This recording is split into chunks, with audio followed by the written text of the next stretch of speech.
Hola a todos y todas, estudiantes de la clase de Psicología Comunitaria de la Universidad Nacional Autónoma de Honduras en el Valle de Sula, pues matriculadas y matriculados en las diferentes secciones.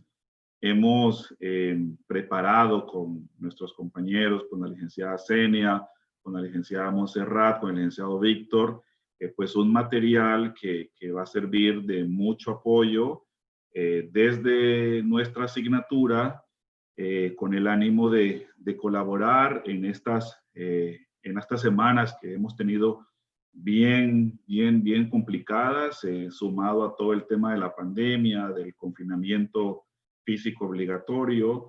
Pero bueno, específicamente sobre la situación de desastre natural, de la crisis humanitaria que hemos estado viviendo y que seguimos viviendo, pues hemos decidido con nuestros compañeros, compañeras, preparar este material que hemos llamado por nombre Claves Generales para Trabajar el Trauma Psicoemocional. Son materiales que gracias a los trabajos que Aluna desde México, que le CAP desde Guatemala, pues han ido facilitando a los diferentes espacios comunitarios, y la intención es que estos materiales fluyan entre las familias, entre las víctimas directas e indirectas, y en ese sentido pues hemos preparado este material que a continuación pues les vamos a dejar para que puedan transmitirlo. En este sentido y en el tema de las claves generales para trabajar el trauma psicoemocional, pues vale la pena abordar los siguientes aspectos. Primero, ¿quién soy yo en esta situación que hemos vivido, que nos ha pasado? Reafirmar mi identidad. Eso me va a ayudar a enfrentar la situación que como familia hemos estado pues sufriendo. Retomar el control sobre lo que se tiene, sobre algunas personas, por ejemplo, les está costando bastante regresar a sus comunidades, a tomar el aseo de sus casas, a la limpieza de sus calles, etcétera, porque se experimenta perturbación física y emocional con solo el hecho de saber que voy a regresar y que voy a encontrar un desastre. No obstante, retomar el control me ayuda a avanzar en el tema de salud emocional.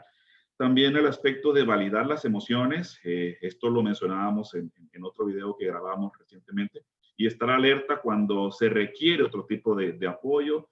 El tema de validar las emociones se vale sentirme así, como me estoy sintiendo, por todo lo que perdí, por todo lo que sufrí, por todo lo que experimenté, pero hay que estar alerta si emocionalmente estoy muy inestable al grado de que me incapacito. Entonces hay que estar alerta para ver si yo o alguien de mis amigos, de mi familia necesita pues apoyo o acompañamiento de salud mental. También tener en cuenta lo histórico, lo político y lo cultural. O sea, tenemos un fenómeno aquí que también sucedió en años anteriores, el MISH, y esto nos ha dejado una sensación como de abandono político. También hay que tener en cuenta esto, y también la parte cultural, pues que a veces no hemos querido contribuir a la construcción de comunidades más autónomas, más independientes, más activas en el tema de exigir justicia. Esto es una responsabilidad de todos y de todas, y estas situaciones de desastre nos dejan esas enseñanzas. También partir siempre de las propias formas de afrontamiento. Algunas cosas que me han funcionado en el pasado, cuando tuve situaciones similares, me pueden también funcionar en el presente. Y esas formas de afrontamiento, sobre todo las positivas, me pueden ayudar mucho. Cuidar las condiciones necesarias para compartir los impactos psicoemocionales, es decir, sobre todo el tema de la familia. Si desde la familia podemos incentivar esta parte de avanzar juntas en el tema de recuperar la normalidad que teníamos, pues nos va a ayudar muchísimo, y no acelerar los procesos, es decir, todo va a pasar en el tiempo necesario. Esto también no implica que busquemos medicamentos como para salir de la preocupación o la angustia que estamos sintiendo. No, avancemos de manera acompañada, acompañémonos unos a otros, y esto nos va a ayudar muchísimo. Por favor, si me ayudan con la siguiente slide. Y bueno, las claves para el trabajo de la ira, porque Estoy acompañando a muchas familias que están experimentando mucha sensación de ira, de tanto que me costó construir mis cosas, tanto que me costó comprar esto. Acababa de terminar de pagar una refri que me costó tanto en tal empresa, me decía una abuela del comité que estoy acompañando, y la perdí, Alan, en la inundación. Mire qué injusta la vida. De esa ira que se experimenta, eso es normal. Y entonces pues hay que experimentarla, hay que expresarla, porque si no, entonces empiezo a somatizarlo en mi cuerpo, empiezo a tener sensaciones tóxicas en mi organismo, con mi familia, con mi alrededor. Entonces lo mejor es expresarla y si el espacio que tengo favorece para eso, pues me ayuda muchísimo. Las manifestaciones de la ira son, en el tema de la sanación, son muy buenas porque puedo gritarlo, porque puedo expresarlo en una pintura, porque puedo dibujarlo, etcétera. Eso ayuda muchísimo al tema de la sanación comunitaria. Identificar de dónde viene la ira y sobre todo nombrarlo. Hay mucha gente que tiene ira con las instituciones públicas que son las responsables o fueron las responsables, bueno, todavía son las responsables de velar por el bienestar de las víctimas directas y no lo están haciendo. Entonces, hay que señalar quiénes son los responsables, es decir, desplazar o identificar a las personas equivocadas, esto puede generar conflictos tanto a nivel familiar como a nivel comunitario. Hay que aprender también a canalizar esa energía que moviliza la ira. Es mucha energía y si esa energía yo la canalizo en actividades que ayudan al bienestar comunitario o familiar, eso también se encamina a la mejoría. Las expresiones artísticas, creativas, las exigencias de justicia, las prácticas de autocuidado, por ejemplo, a mí se me ocurre pintar un muro en la comunidad con un grupo de vecinos, de vecinas, que nos recuerde el hecho que pasó, porque eso es como una medida de reparación para mí y para las personas que participamos en dicha pintura. Eso, al mismo tiempo de que yo puedo elaborar o reprocesar mi ira pintando un muro, también queda como un recuerdo y como una forma de exigir justicia a las autoridades que en algún momento nos tuvieron en abandono. La siguiente, por favor, y para continuar en el tema, pues les voy a dejar con la voz de nuestro compañero, licenciado Víctor. Muchas gracias, licenciado Alan. Pues bien, me parece muy interesante varios conceptos puntuales que ha utilizado Alan. Sanidad comunitaria, muy interesante ese concepto, la forma como expresamos la ira y la manera de manifestar también y tener esa sanidad, muy válido y muy interesante. A ver, a continuación yo quiero que miremos esos pasos generales para trabajar el impactos psicoemocionales. Eh, Cada situación o cada experiencia generan en nosotros un malestar, una forma de interpretarlo o percibirlo. Y ante esas situaciones de percepción pueden generar una alteración ante la realidad, una conducta, digamos, que no es adaptable a la misma. Ante esas situaciones que realmente no estamos acostumbrados a vivenciar, pero que duelen, que incomodan o que generan malestar en nosotros, es importante que tomemos en consideración unos puntos. Primero, es que nosotros tenemos que reconocer, nombrar y aceptar la realidad. Lo que hace una situación compleja o difícil es alejarnos de esa realidad, es decir, ir a hacer uso de una barrera, un mecanismo de defensa para no enfrentar esa realidad, para no sentirnos vulnerables. Entonces, lo primero que hay que hacer es reconocer, nombrar y aceptar que estamos viviendo esa situación. Y para reconocer, nombrar y aceptar es fundamental también dar un siguiente paso y es poder expresar y compartir. Hemos mencionado en muchas ocasiones también dentro de las clases con todos, de que en terapia o cuando hablamos con alguien, cuando tenemos mucha información, digamos, reprimida, es fundamental que nombremos eso. ¿Y cómo lo hacemos? A través de la expresión del uso del lenguaje. Hacer uso del lenguaje ante algo que estoy padeciendo, eso permite lo que es dar una sanidad, que me parece muy interesante ese concepto. Tercer elemento es caracterizar la emoción, o sea, tenemos que identificar qué es lo que estamos sintiendo, cómo podemos describir esa emoción, hablar de esas realidades, de esas instancias, cómo podemos definir esas emociones. Realmente también una siguiente instancia es validar la emoción, pues tenemos que aceptar, aprobar de que esa emoción en nosotros está y de que realmente esa emoción qué es lo que está generando. ¿Está estancando, está limitando nuestra forma de actuar o de enfrentar la realidad? Otra instancia es analizar. Cuando hablamos de analizar, es de dónde viene, de dónde procede, quién o qué está generando ese tipo de malestar, cuáles son esas causas, ¿cierto? Porque nos concentramos en analizar, pero realmente hasta allí estamos analizando y estamos limitando. Pero cuando nosotros desde el principio reconocemos, nombramos y expresamos esa situación, entonces tiene que llevarnos también a un accionar, un plan de acción, una ejecución. Y eso es importantísimo. ¿Por qué? Porque el ser humano también a través de las situaciones se confronta, experimenta esas situaciones también y tiene que ser una oportunidad para revertir o para tomar decisiones y empezar a emprender ciertas estrategias de acción que le ayuden a enfrentar la realidad. Vixenia, por favor, muchas gracias. Ahora vamos a hablar básicamente del miedo. ¿Qué es el miedo? Conceptualicemos un poco el miedo. Todos hemos sentido miedo en la vida. El miedo es una instancia natural. ¿Cómo se establece el miedo? El miedo básicamente es a través de experiencias de las cuales no hemos tenido tal vez una orientación clara, porque realmente esas situaciones descargan en nosotros emociones que no nos clarificaron desde la infancia seguramente. Y estas experiencias, digamos, si no se clarifican, pues cada que estamos viviendo situaciones, pues las vemos como algo terrorífico o como algo que de lo cual nos limita. El miedo en sí nos limita, es un obstáculo que limita nuestro proyecto a corto y futuro.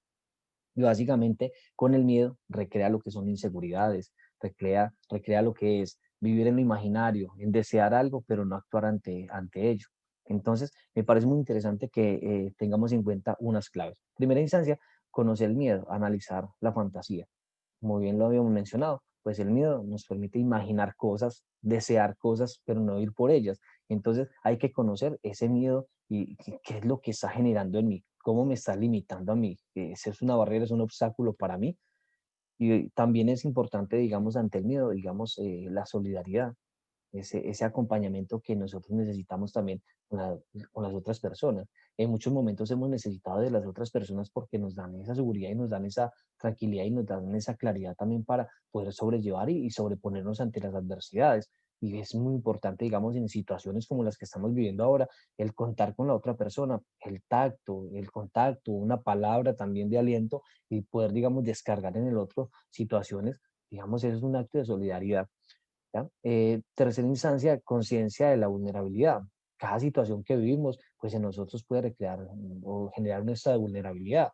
Sacarnos de la zona de confort, eso implica entender que nos saca, digamos, de una realidad de la cual estábamos acostumbrados, nos saca de esa situación y vulnera, pues, digamos, nuestra intimidad, nuestra realidad y nuestra realidad interna. Y pues una cuarta instancia es la seguridad. Hemos hablado del miedo como un sentido de inseguridad. Realmente cuando reconocemos ese miedo y empezamos a confrontarnos y a conocer realmente ese miedo y tener, digamos, otro tipo, digamos, bueno, tengo miedo, otro tipo de herramientas, tengo miedo, pero quiero hacer algo por ello, entonces eso recrea en mí lo que es seguridad. Y esa seguridad también me permite a mí enfrentarme y generar estrategias, que es a donde queremos llegar. Por eso hemos hablado en otra instancia de las redes de apoyo, la importancia de los vínculos, de las interacciones, de saber que el otro también es una herramienta de apoyo para mí. Redes de apoyo que me permitan a mí recrear, me permitan reconstruir, me permitan, digamos, sentirme confiable de que todo eso va a pasar.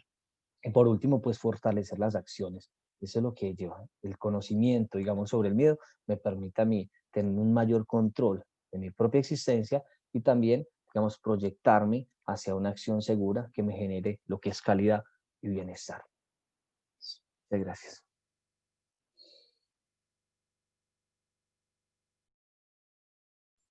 Damos paso a la lixenia. Bueno, Muchas gracias, licenciado Víctor.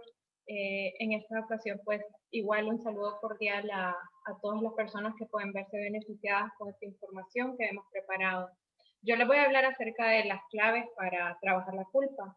La culpa también puede estar presente en situaciones de crisis, ¿verdad? Entonces, es necesario que hablemos acerca de la culpa y también es importante mencionar que la culpa también tiene mucha relación con la vergüenza. Entonces, ante esta situación de crisis es necesario que nos hagamos una pregunta importante. ¿Por qué siento culpa? Por ejemplo, en el caso de estos huracanes, ETA y Iota, muchas personas pueden estar aún experimentando culpa ante esa situación, ¿verdad? Culpa porque de repente saben, conocen que no salieron a tiempo y que quizás ellos y sus familias pudieron verse afectados mucho más, ¿verdad? E incluso pudieron haber perdido la vida. Muchas personas todavía se siguen señalando a sí mismas, ¿verdad? Y eso, como en algún momento lo habló el licenciado Víctor, ¿verdad? En alguna información más que dimos, ¿verdad? La culpa realmente no ayuda. No ayuda a progresar, no ayuda a avanzar. Así como también hemos mencionado anteriormente que es normal que sintamos muchas experiencias, ¿verdad?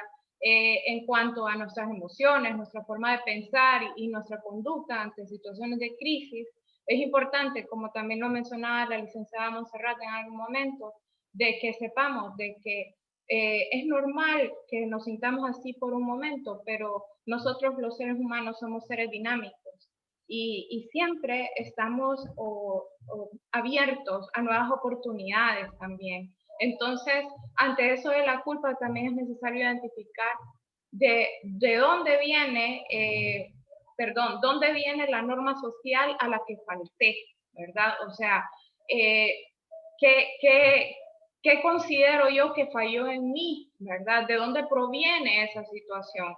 Es necesario también que identifiquemos, por ejemplo, qué personas o qué instituciones o entidades realmente también pudieron haber trabajado en tiempo y forma de la mejor manera para tener mejores resultados o mejores respuestas. Entonces, referente a esto, muchas personas también pueden estarse culpando a sí mismas de aspectos o situaciones en las cuales realmente no tienen por qué sentirse de esa manera. Por ejemplo, en el caso del huracán ETA, hay instituciones que no dieron las alertas en el tiempo adecuado. Entonces, en ese caso, la culpa o la responsabilidad no precisamente recae en las personas que no pudieron salir a tiempo en ese momento. Y es en el segundo punto en el que me enfoco, de trasladar la responsabilidad a quien corresponde. También es necesario reconocer lo que sí se puede hacer.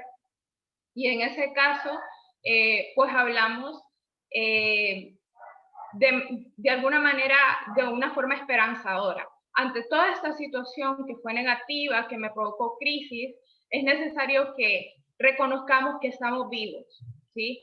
Que pudimos salir de esta situación, que tenemos a nuestra familia, aunque de repente se han experimentado cambios en distintas dimensiones de nuestra vida, ¿verdad? O áreas de funcionamiento, que de repente no tengamos nuestra casa con todas las condiciones como las teníamos antes, ¿verdad? Que hayamos tenido pérdidas materiales importantes también, es necesario reconocer que logré salir de esa situación, aunque de repente quede en el techo de mi casa o la casa de algún vecino, ¿verdad? Pero estamos vivos. También es necesario que reconozcamos la indefensión. De cierta manera, para muchas personas es muy fácil decir, ¿verdad? Y apuntar a otros y decir, ¿por qué de repente no pudieron salir a tiempo si se dieron los avisos, ¿sí? Se dieron los avisos quizás unas horas antes, ¿sí? Hay muchas personas que en 15 minutos aseguran ya tenían el agua a un nivel bastante alto en su casa, ¿verdad? Entonces, también viven en zonas que de repente son consideradas inundables, ¿sí? Por tanto, se ubican en una situación de vulnerabilidad y eso hace de que la persona pues posiblemente se sienta todavía más insegura. También es necesario tener conciencia de que la culpa opera para sentir que se siente control, sin embargo, eso puede ser como una falacia, ¿verdad? Porque en realidad la culpa paraliza, la culpa no hace que la persona pueda progresar de la mejor manera.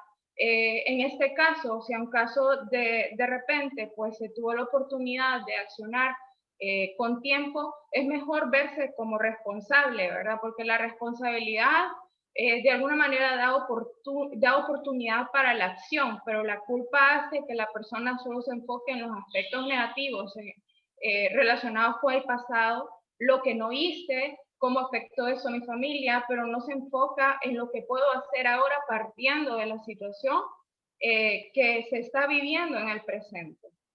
También es necesario que tomemos en cuenta la aceptación de abuso o vulnerabilidad. En este caso, pues, reconocer pues que quizás pues hay instituciones o personas que fallaron, ¿verdad? Que de repente no fue toda mi responsabilidad, que siento que abusaron de mí porque no se me notificó acerca de la magnitud de estos desastres naturales y que no pude salir a tiempo. También, bueno, ya para terminar, es necesario reconocer la fortaleza. Y en ese caso termino con un punto bastante positivo. Si estoy vivo o estoy viva o mi familia está viva, es porque realmente, aun cuando de repente no realicé algo de manera efectiva en tiempo, si está viva es porque en realidad hice algo que es bueno, ¿verdad? Entonces, reconocer que en realidad mis habilidades, ¿verdad? Todo lo que yo puedo tener o de las personas que me acompañaron en ese momento permitieron que yo, que mi familia, estemos vivos en este momento. A continuación, la licenciada Montserrat va a continuar hablándoles acerca de otro tema. Gracias, licenciada Senia, por la transición. Creo que son palabras muy importantes las que se han hablado hasta el momento. Hemos hablado de enojo, hemos hablado de miedo, hemos hablado de culpa. Nuevamente voy a insistir un poco en que hay que normalizar estas emociones. Es decir, muchas personas durante este tiempo han tenido que pasar por ese abanico de emociones para poder llegar a donde están. O quizás todavía las estamos experimentando y vamos de una a otra. Lo importante es que no nos quedemos paralizados, como mencionaba por ahí mi colega, ¿no? Es decir, sí, está bien experimentar estas emociones, pero también está bien que reconozcamos que son transitorias, que van a durar por un tiempo definido, ¿no? Y eso nos lleva al manejo de la pérdida, ¿no? Esa sensación de pérdida no solamente material que las víctimas directas puedan tener, sino que también las pérdidas emocionales que tanto las personas que se vieron directamente afectados como quizás quienes afortunadamente no nos vimos directamente afectados, podemos experimentar. Entonces, para trabajar con ese duelo o esa pérdida que estamos sufriendo o que estamos viviendo, en primer lugar, pues hay que reconocer que todo proceso de duelo tiene diferentes etapas, ¿no?